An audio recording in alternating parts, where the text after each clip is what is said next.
میرا مالک اللہ، میرا رازق اللہ، میرا محافظ اللہ، میرا مددگار اللہ، میرا پشت پناہ اللہ، میرا دوست اللہ. یہ دوستی ہے اللہ کی جو لب لباب ہے، حاصل ہے ایمان کا. اسی کا نام ولایت ہے. اولیاء اللہ کے سروں پر سینگ نہیں ہوتے. جس کے دل میں ایمان راسخ ہو چکا ہو وہی اللہ کا ولی ہے. جسے اللہ پر یقین ہو چکا ہے وہی اللہ کا ولی ہے. جسے یقین ہے اللہ میرے ساتھ ہے، میرا مددگار، میرا پشت پناہ، میرا ساتھی، میرا دوست، میرا محبوب، میرا محب. اللہ اہل ایمان سے محبت کرتا ہے. واللہ یحب الصادقین. ان اللہ یحب الذین یقاتلون فی سبیلہ صفا کانہم بنیان مرصوص. اللہ محبت کرنے والا، اہل ایمان محبوب، اور اہل ایمان محبت کرنے والے اللہ محبوب. والذین آمنوا اشد حبا للہ. آپ تصور کیجئے جس سے یہ رشتہ ایمان یا رشتہ ولایت حاصل ہو جائے. الا ان اولیاء اللہ لا خوف علیہم ولا هم یحزنون. آگاہ ہو جاؤ، اللہ کے دوستوں کے لیے نہ کوئی خوف ہے نہ کوئی حزن ہے. اور میں بیان کر چکا تھا خوف اور حزن کے خاتمے ہی کا نام امن ہے. زوال خوف، زوال حزن. یہ خوف اور حزن کیوں آتے ہیں بار بار؟ اللہ تخافوا ولا تحزنوا دونوں آ گئے. الا ان اولیاء اللہ لا خوف علیہم ولا هم یحزنون. پھر وہی دو. وہ کیوں ہے؟ خوف ہوتا ہے کسی مستقبل کی بات کا، یہ نہ ہو جائے، وہ نہ ہو جائے، یہ نقصان نہ پہنچ جائے، یہ تکلیف نہ ہو، یہ غضب نہ آ جائے. خوف ہے مستقبل سے. حزن ہے یہ کیوں ہوا، یہ نہیں ہونا چاہیے تھا، یہ میرا فلاں چیز میرے ہاتھ سے جاتی رہی ہے، فلاں موقع نکل گیا، اور بیٹھے ہوئے ہیں اندر ہی اندر کوڑ رہے ہیں. صدمہ ہے اور رنج ہے. اور جو اللہ پر ایمان رکھتا ہے وہ جانتا ہے ما اصاب من مصیبت فی الارض ولا فی انفسکم الا فی کتاب من قبل ان نبرأها ان ذلک علی اللہ یسیر لکی لا تعصوا علی ما فاتکم ولا تفرحوا بما آتاکم واللہ لا یحب کل مختال فخور. اس زمین میں یا تمہاری جانوں میں کوئی تکلیف، کوئی مصیبت نہیں لا سکتی سوائے اس کے کہ جو اللہ نے لکھ دی ہو اس سے پہلے کہ وہ ظاہر ہو. جس کو یہ حقیقت معلوم ہو گئی اس کو یہ طرز عمل اختیار کرنا چاہیے. جو چیز چھن جائے، جاتی رہے، چھوٹ جائے، اس پر افسوس نہ کرو.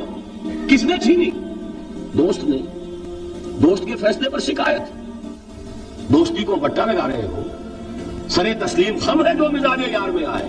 اگر دوستی ہے تو پھر تو تمہیں گردن جھکانی چاہیے کہ ہر ساقی ہماری عین الطاف است. جو بھی میرا ساقی میرے پیالے میں ڈال دے اس کا کرم ہے. جو اس کی طرف سے آئے اس پر کوئی رنج نہیں، کوئی صدمہ نہیں، کوئی غم نہیں، کوئی شکایت نہیں، کوئی شکوہ نہیں.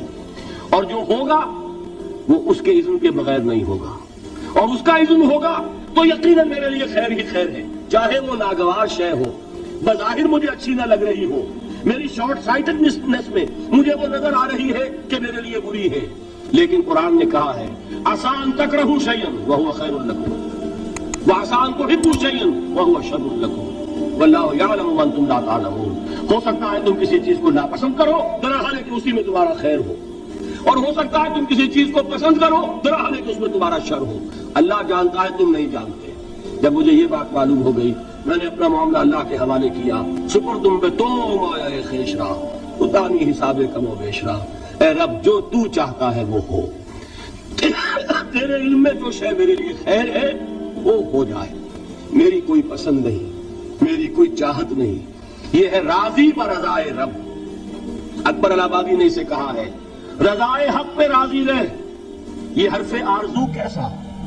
خدا خالق، خدا مالک، خدا کا حکم تو کیسا؟ جب میں آ گیا بیچ میں میری پسند، میری مرضی، میری خواہش، میری چاہت، یہی تو شرک ہے.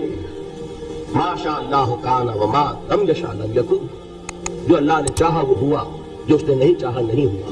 اختیار اس کا ہے، میرا تو نہیں. رضائے حق پہ راضی رہے یہ حرف آرزو کیسا؟ خدا خالق، خدا مالک، خدا کا حکم تو کیسا؟ اقبال نے اسے کہا ہے فارسی میں. اب آپ کہیں اس کا ترجمہ بھی کرو تو وہ مجھے ذرا اس وقت کچھ بہت ہی بدذوقی کسی بات نظر آئے گی. جائیے پوچھئے کسی سے جسے فارسی آتی ہو. برو کشید ز پہ جا کے ہست بود مرا چو کہا کہ مقام رضا کشود مرا. مجھے تو تمام پیچ و خم سے نکال دیا اس مقام رضا نے. میں راضی برضائے رب ہوں. جو فیصلہ اس کا میں اس پر راضی. تو کہاں کا حزن اور کس کا خوف؟ یہی زوال حزن اور زوال خوف، یہی ہے امن. یہ نتیجہ ہے ایمان کا. تو جان لیجئے یہ ہے لب لباب، یہ ہے حاصل ایمان کا. یہ ہے تو ایمان ہے، یہ نہیں ہے تو ایمان نہیں.